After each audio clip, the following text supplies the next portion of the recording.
దేశంలోని అతిపెద్ద ప్రభుత్వ రంగ bank state bank of India ATM నుంచి డబ్బులు తీసుకునే నిబంధనల్లో మార్పులు చేసింది.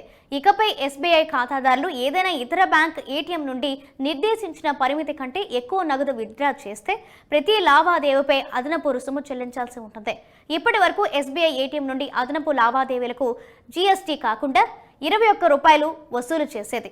ఎస్బీఐ పొదుపు ఖాతాలో సగటు నెలవారీ బ్యాలెన్స్ ఆధారంగా ఏటీఎం ఉచిత లావాదేవీల పరిమితిని మార్చింది. కొత్త నిబంధన ప్రకారం మెట్రో, నాన్ మెట్రోలోని ఖాతాదారులకు ప్రతి నెల ఎస్బీఐ ఏటీఎంలో 5 లావాదేవీలు, ఇతర బ్యాంక్ ఏటీఎంలో 10 లావాదేవీలు లభిస్తాయి. దీనితో పాటు 25 నుండి 50,000 మధ్య ఏఎంబీ ఉన్న ఖాతాదారులకు 50,000 నుండి 1,00,000 వరకు ఏఎంబీ ఉన్న కస్టమర్లకు 5 అదనపు లావాదేవీలు లభిస్తాయి. ఏఎంబీ 1,00,000 కంటే ఎక్కువ ఉన్న కస్టమర్లకు పరిమిత ఉచిత లావాదేవీల సౌకర్యం లభిస్తుంది.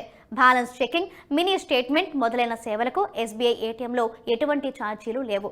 అయితే మీరు ఇతర బ్యాంకుల ఏటీఎంలో ఇలా చేస్తే ప్రతి లావాదేవీకి 10 రూపాయల జీఎస్టీ చెల్లించాల్సి ఉంటుంది.